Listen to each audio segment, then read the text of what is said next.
You ran straight into me. The lock clicked before I even realized the door had been sealed, the sound small but final, like the last word in a sentence I hadn't agreed to finish. My hand froze on the handle, fingers tightening until my knuckles burned, but the door didn't move, not even an inch, and the world outside, the tinted glass blurred into streaks of rain and light that felt impossibly far away. I could still hear the distant echo of music from the reception hall, strings and laughter dissolving into the storm behind me, a life I had just abandoned in less than 60 seconds. My wedding dress clung to my legs, heavy with rain, the fabric no longer white but shadowed and ruined, like the version of me who had walked down that aisle thinking I knew the man waiting at the end. I didn't look at him at first, the driver, the stranger I had begged without words to save me just by being there, just by letting me in, just by driving. I thought if I stayed still, if I stayed quiet, I could disappear into the back seat, and this would all reset, like waking up from a nightmare before it finishes. But the air inside the car was too still, too controlled, the kind of silence that isn't empty but owned, like someone had already decided what every second inside it would mean. Then he spoke, and everything shifted. His voice wasn't loud, but it didn't need to be. It settled into the space like it belonged there more than I did. You chose the wrong car. I turned slowly, my breath catching somewhere between my chest and my throat, and for a second I forgot how to inhale.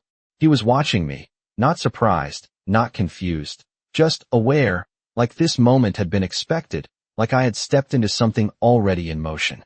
Dark hair, perfectly in place despite the storm, a suit that looked untouched by the chaos outside, and eyes that didn't search, they assessed.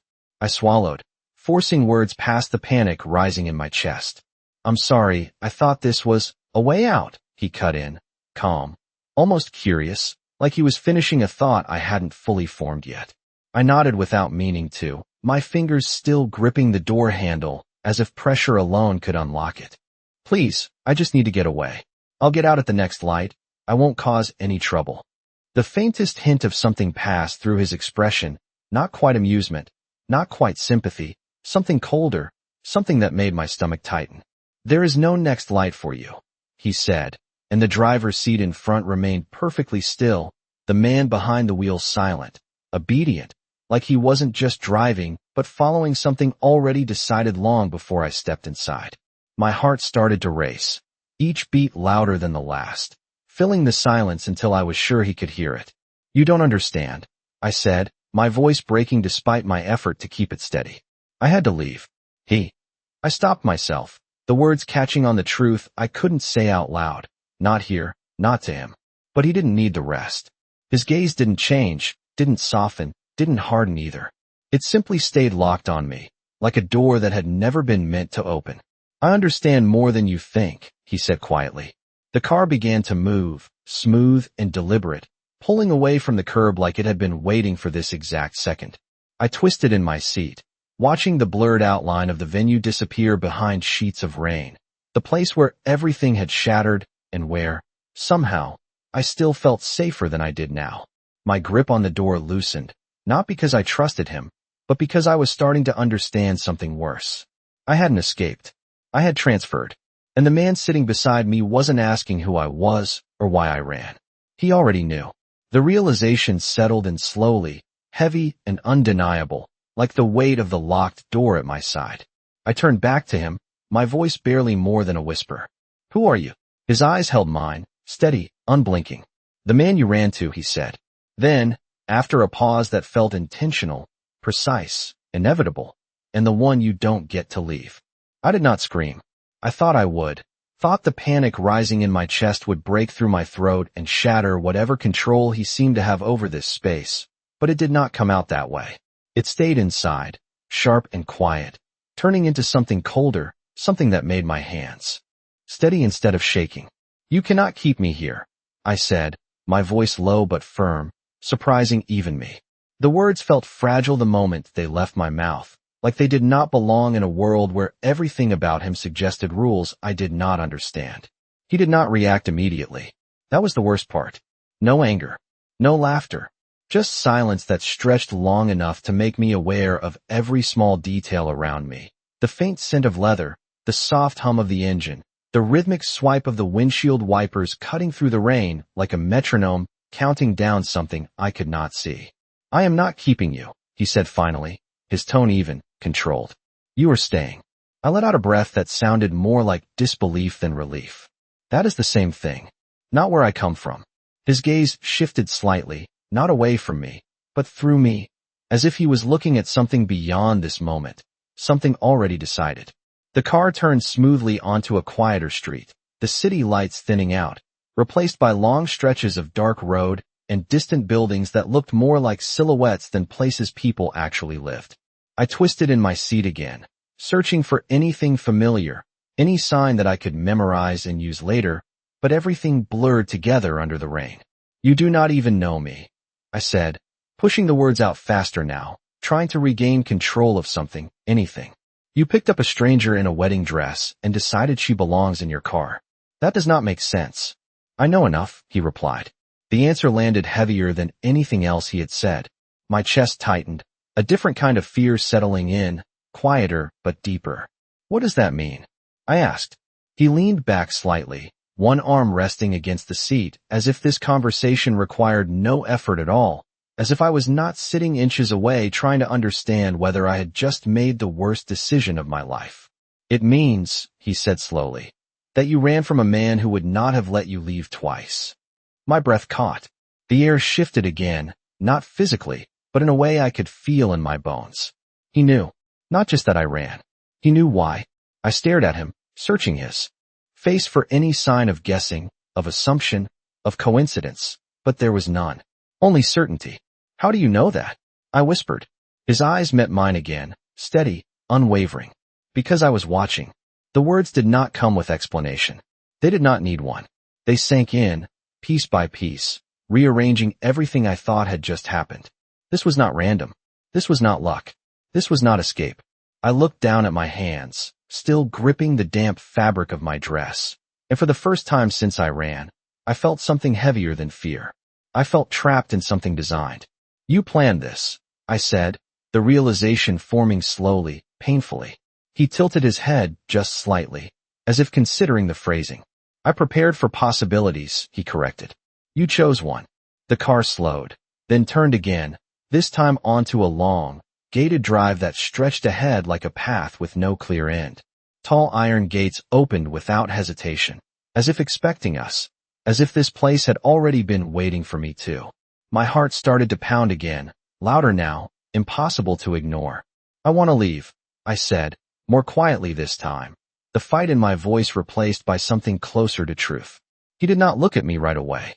His attention shifted forward as the car passed through the gates, the world outside disappearing behind us with a final, silent closure. Then he spoke, softer than before, but somehow more absolute. "You already did," he said. "Just not in the direction you think." The car came to a stop so smoothly, I almost did not realize we had arrived until the engine went quiet and the absence of movement pressed in around me like a held breath. For a second, neither of us moved. The rain had softened outside, no longer violent, just steady, tapping against the windows in a rhythm that felt slower, heavier, like time itself had decided to stretch. I looked past him, through the windshield, and my stomach tightened. The house was not just large. It was deliberate. Clean lines, dark stone, tall glass windows reflecting nothing but the night, and lights placed with such precision it felt less like a home and more like a statement. This is controlled. This is watched. This is not a place you wander out of without permission. My fingers curled into the fabric of my dress again, the dampness cold against my skin now. "I am not going in there," I said quietly, though even as I said it, I knew how weak it sounded. He opened his door first. No hesitation. No glance back to see if I would follow. Just action, like the outcome had already been decided and my resistance was a detail that did not change anything. The driver stepped out at the same time, already moving toward my side of the car. I instinctively reached for the lock again, pressing it, holding it, as if this time it would listen to me. It did not.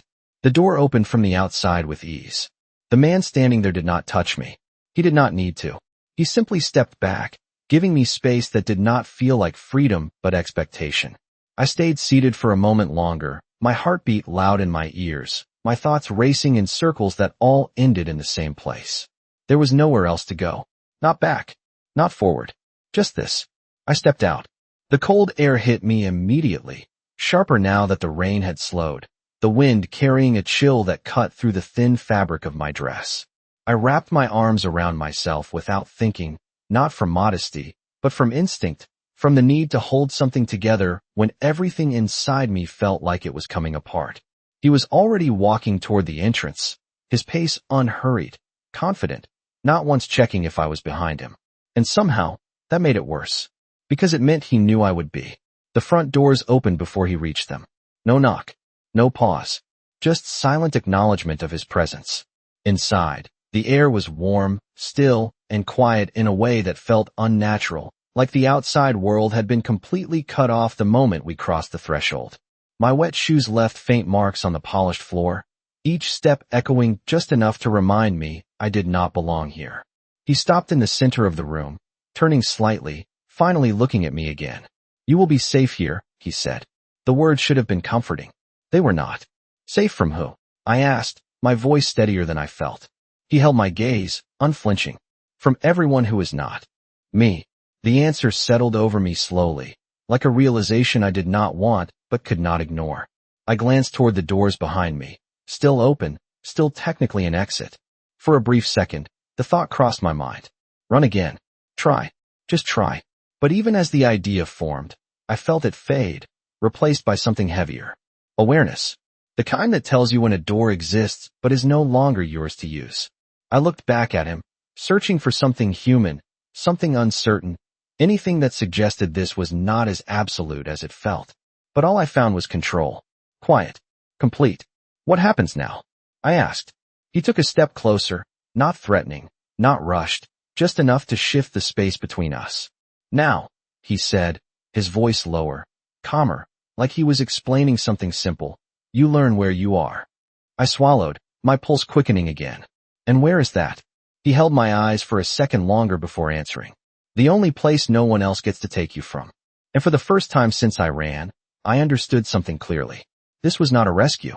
This was a claim. I did not move right away. His words stayed in the air between us, heavy and precise, like they had been placed there on purpose, like everything else in this house.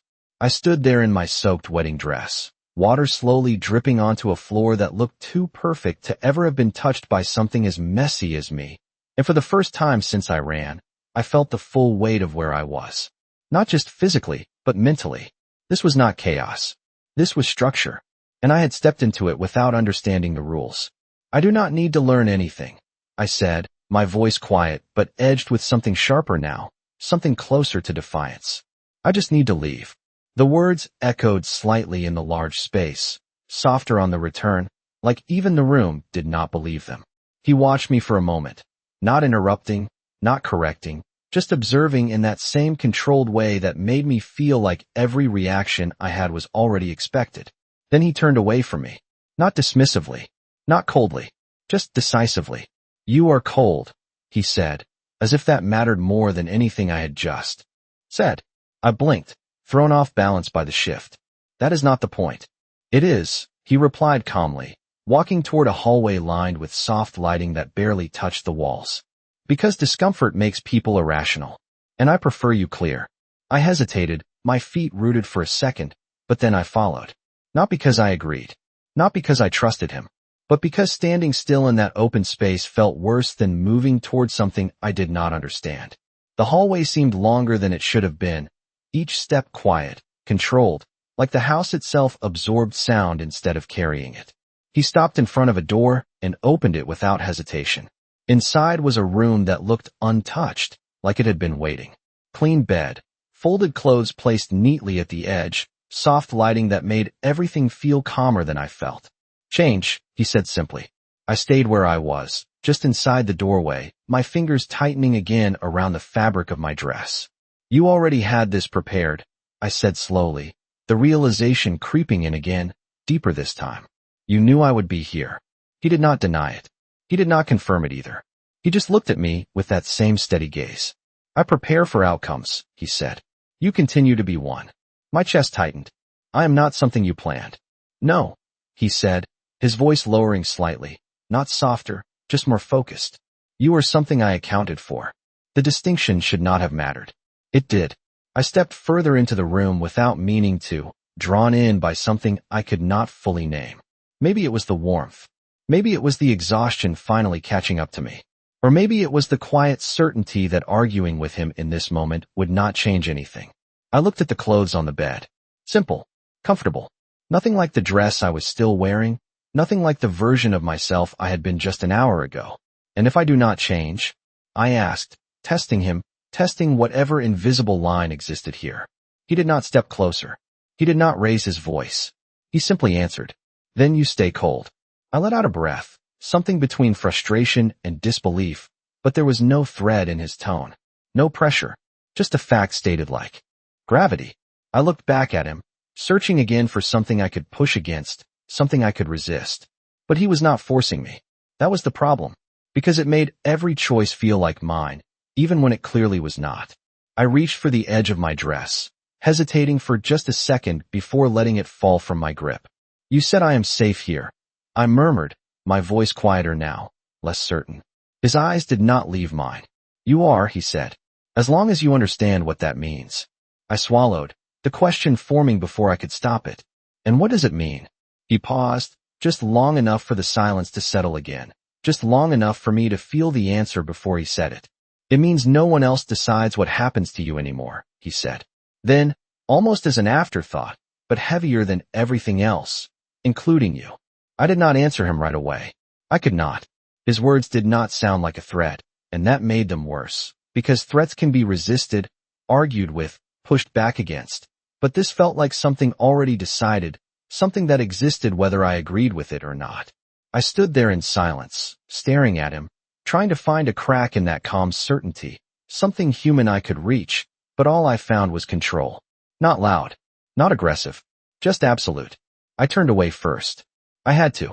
My hands moved to the edge of my dress again, slower this time, more deliberate, and I exhaled quietly as I stepped further into the room, putting distance between us, even if it was only a few feet. The door remained open behind me. He did not follow.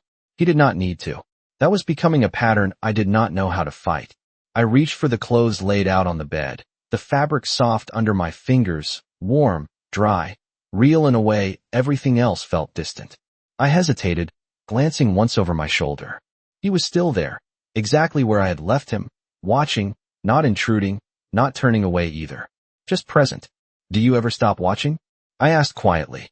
The question slipped out before I could filter it, more honest than I intended. "No," he said. No hesitation. No apology. The answer settled over me. Heavy and clear.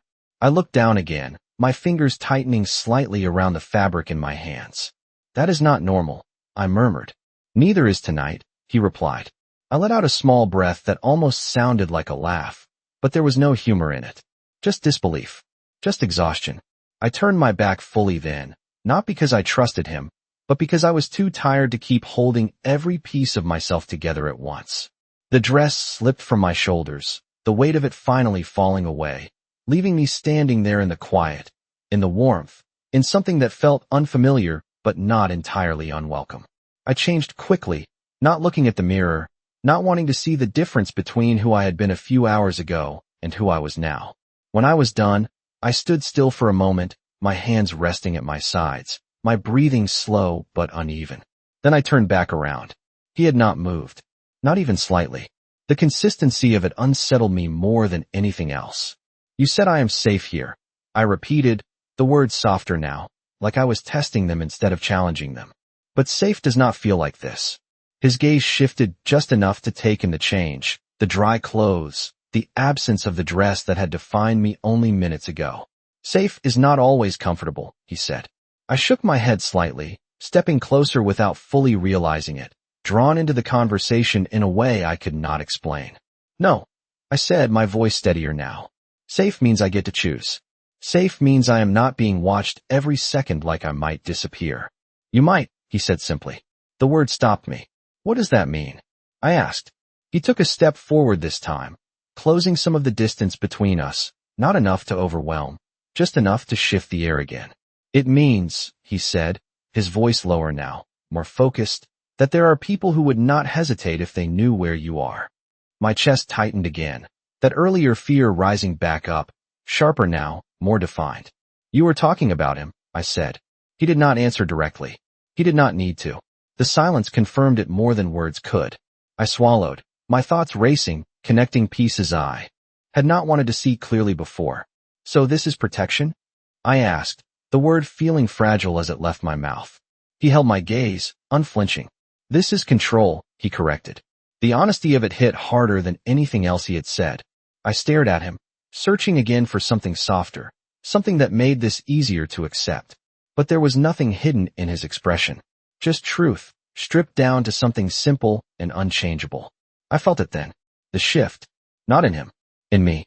The realization settling in deeper, heavier. I was not being held here because I was weak. I was being held here because someone stronger had decided I should be. And for the first time, I did not know if that made me safer or just easier to keep. Sleep did not come easily. I sat on the edge of the bed long after he left, my hands resting on my knees, my eyes fixed on the door like it might move if I stared at it long enough. It did not. The silence in the room was different from the silence outside. Softer. Controlled. Like even the absence of sound had rules here. I lay down eventually, not because I felt safe, but because my body gave up before my mind did. Every time I closed my eyes, I saw flashes of the night again, the bright lights, the music, the moment everything shifted, the look on his face when he realized I knew. I opened my eyes again. The ceiling above me was smooth, unmarked, unfamiliar. I counted my breaths. Slow, steady, trying to anchor myself to something real. At some point, I must have drifted, because when I opened my eyes again, the room had changed. The light was different. Morning. Pale sunlight filtered through the tall windows, soft and quiet, like it did not want to disturb anything. For a second, I did not move. I let the stillness settle, let the moment stretch before reality caught up. Then it did. I sat up quickly, my heart picking up again, my eyes scanning the room like I expected it to be gone, like I expected last night to have been something I imagined. But it was all still there. The clothes folded neatly on the chair. The door closed but not locked. The silence. I stood slowly, my bare feet pressing against the cool floor as I moved toward the door. I paused with my hand hovering just above the handle, a hesitation I could not fully explain. Then I opened it. The hallway outside looked exactly the same as it had the night before. Clean, quiet, endless in a way that made direction feel meaningless. I stepped out, my movements cautious at first, then steadier as I moved forward. No one stopped me. No one appeared. No voices. No footsteps. Just space. Too much space. I turned a corner, then another, trying to map it in my head, trying to understand where I was in relation to anything that mattered. A staircase came into view, wide and open, leading down into the main level. I descended slowly, my hand brushing lightly against the railing, grounding myself in something solid. The house opened up again as I reached the bottom, the same large room, the same controlled stillness. But this time, it was not empty. He was there, standing near one of the tall windows, looking out at something beyond the glass, his posture relaxed but precise, like even stillness was intentional for him. He did not turn when I entered. You slept, he said, as if he had been aware of the exact moment I woke up. I stopped a few feet into the room, my arms crossing instinctively over my chest, not defensive, just contained. A little, I replied. My voice sounded quieter in the daylight, less sharp, more uncertain. He turned then, his gaze finding me immediately, steady as always. That is enough, he said. I frowned slightly. Enough for what? He stepped away from the window, closing the distance between us with the same measured pace, not rushed, not slow, just certain. Enough to think clearly, he said. I held his gaze, something inside me tightening again, that same push and pull I could not name. I am thinking clearly, I said, and I still want to leave. He stopped in front of me, not close enough to touch, but close enough that I could feel the shift in the air between us again. No, he said simply. The word landed differently this time. Not surprising, not even frustrating, just expected. I exhaled slowly, my eyes dropping for a second before lifting again. Then why let me walk around? I asked. Why not just lock the door and be honest about it? His expression did not change, but something in his gaze sharpened slightly, like he was evaluating the question itself.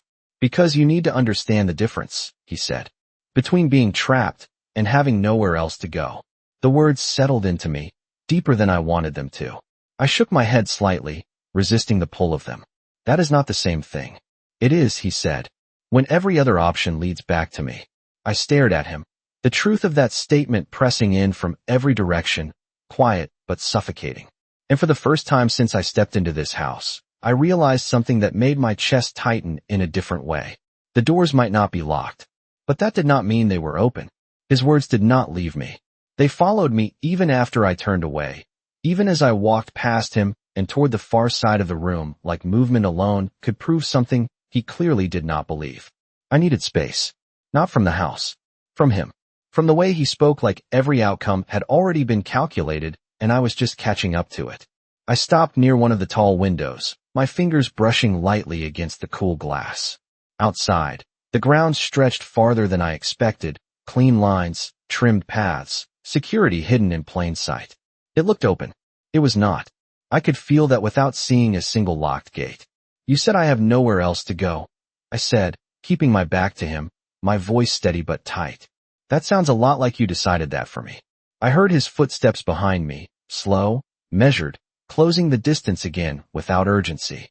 No, he said. I observed it. I turned then, faster than I meant to, the frustration finally breaking through.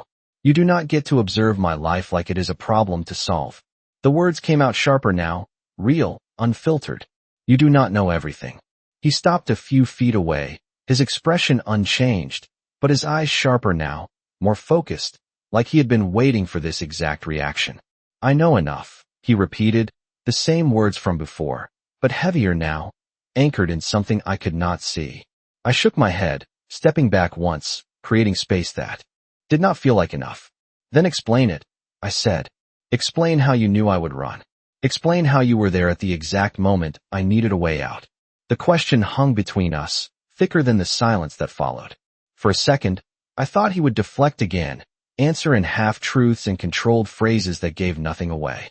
But he did not. Because I knew what he was planning, he said. The words landed differently than anything else he had said so far. Not vague, not controlled, direct. My breath caught, my chest tightening again as something colder settled in. What does that mean? I asked, quieter now, the edge in my voice replaced by something closer to fear. He held my gaze, not looking away, not softening. It means your wedding was not what you thought it was, he said, and you were not meant to walk away from it. The room felt smaller suddenly, the air heavier, like the walls had moved in without actually shifting. No, I said quickly, instinctively, shaking my head like I could push the words away. That is not true. It is, he said, calm, certain. And you realized it before it was too late. That is why you ran. My mind raced, replaying moments I had tried not to examine too closely. The whispers. The looks exchanged when they thought I was not paying attention. The way everything felt slightly off, slightly wrong, like a performance I had stepped into without knowing the script. I swallowed, my hands tightening at my sides. And you were just watching? I asked, waiting for it to happen. Yes, he said. No hesitation. No apology. Just truth again, clean and unyielding. I stared at him, something inside me shifting, cracking, not completely, but enough to change the way I looked at him. So I did not run into you, I said slowly, the realization forming piece by piece. You were already there. His eyes did not leave mine. I was exactly where I needed to be, he said. The difference mattered. It changed everything. I looked back at the window, at the open space that was not really open, at the illusion I had mistaken for escape. My voice came out softer this time, almost to myself. So this was never chance. No, he said behind me. I closed my eyes for a brief second, letting the weight of that settle in fully. When I opened them again, the world looked the same. But it felt different. Because now I understood something I had not before. I did not run into danger by accident. I ran into someone who had already decided I would end up here. The silence after his words did not feel empty. It felt full, heavy with everything I had not seen, everything I had refused to understand until now. I stayed by the window, my reflection faint against the glass, barely recognizable, like I was already becoming someone else in a place that did not belong to the life I thought I had. You watched me, I said quietly, Not turning around this time. Before tonight. Before any of this. It was not a question anymore. It was a fact I was trying to place somewhere that made sense. Yes, he said behind me. Always direct. Always certain. I let out a slow breath, my fingers pressing lightly against the glass, grounding myself in something solid, while everything else felt like it was shifting under my feet. Why? The word came out softer than I expected, not sharp, not angry, just real. That was the first time I had asked something without trying to fight him. I heard him move, just one step, then stop again, like even his distance was calculated. Because you were in the wrong place, he said. I frowned slightly, turning halfway toward him, confusion cutting through everything else. That is not an answer. It is, he replied. You just do not like it. I shook my head, frustration rising again, but it felt different now, less explosive, more controlled, like even my reactions were changing inside this space. People are in the wrong place all the time, I said. That does not mean someone watches them. His gaze held mine, steady as ever. Not people like you. The word stopped me. Something in my chest tightened, not from fear this time, but from something I could not fully name. What does that mean? I asked, my voice quieter again. He studied me for a second longer than usual, like he was deciding how much to say, how much I was ready to hear. It means, he said slowly, you do not see what is happening around you until it is almost too late. The truth of that hit harder than I expected.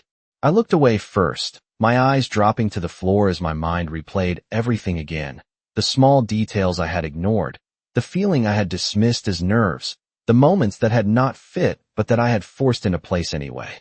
I was going to figure it out, I said, but even as I said it, I knew how weak it sounded. Eventually. Eventually is not a strategy, he said. I exhaled slowly, my shoulders lowering slightly as something inside me shifted again, not surrender, not acceptance, but awareness.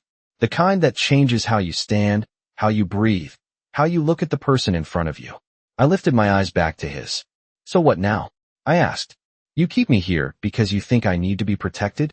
No, he said immediately. I keep you here because you are already involved. My stomach tightened. Involved in what?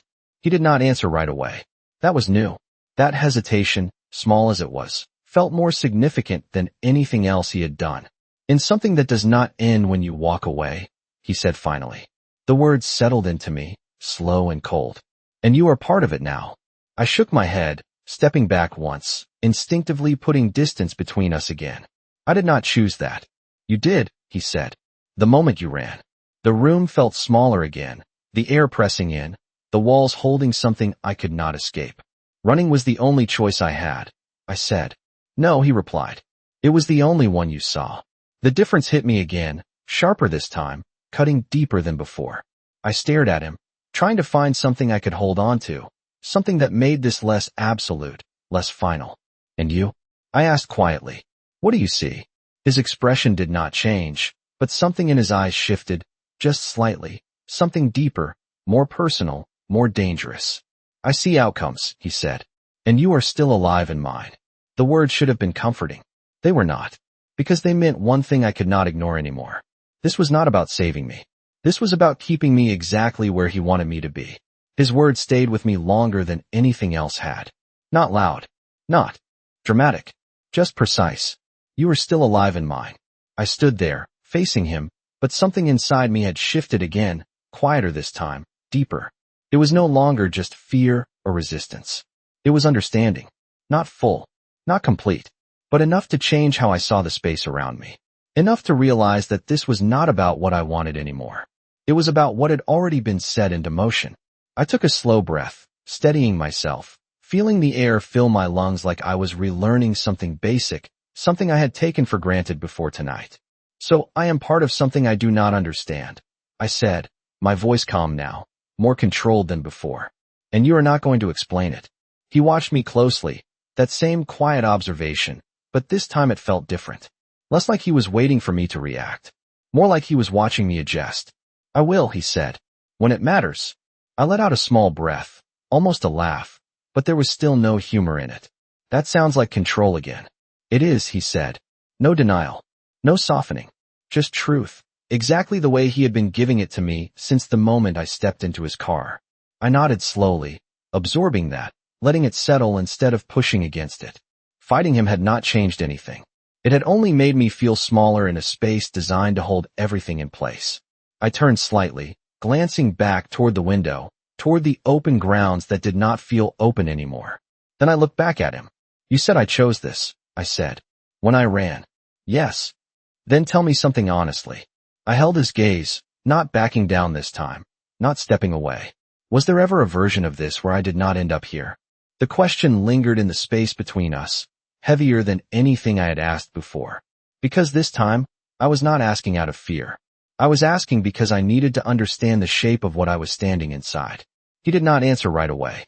For the first time, I saw something close to consideration in his expression, subtle but real. Then he spoke. No, the word landed clean. No hesitation. No doubt. Just final. I felt it settle in my chest.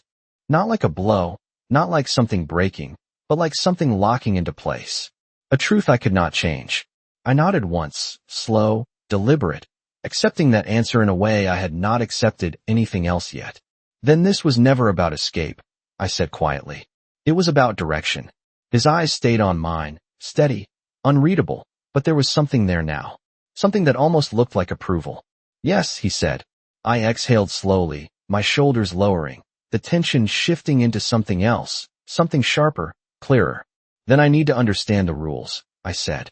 If I am here, if I am part of this, then I am not going to stay blind. The words came out firm, grounded, not emotional, not reactive. Just certain. He took a step closer, closing the distance again. But this time it did not feel like pressure. It felt like acknowledgement. You will learn them, he said. But not all at once. I tilted my head slightly, studying him the way he had been studying me, searching for the edges of him, the places where control ended and something else began. And if I do not like them? I asked. A faint shift in his expression, not quite a smile, not quite anything soft, but something that carried weight. That will not change them, he said. I held his gaze for a second longer, then nodded, not because I agreed, but because I understood. That was the difference now. Understanding did not mean acceptance. It meant clarity, and clarity felt dangerous in a place like this. I turned slightly, my eyes drifting once more toward the window, toward the illusion of distance, of space, of choice. But I did not move toward it. I stayed where I was. Because now I knew something I had not known before. The cage was not the walls. It was the direction. And every path I could see still led back to him.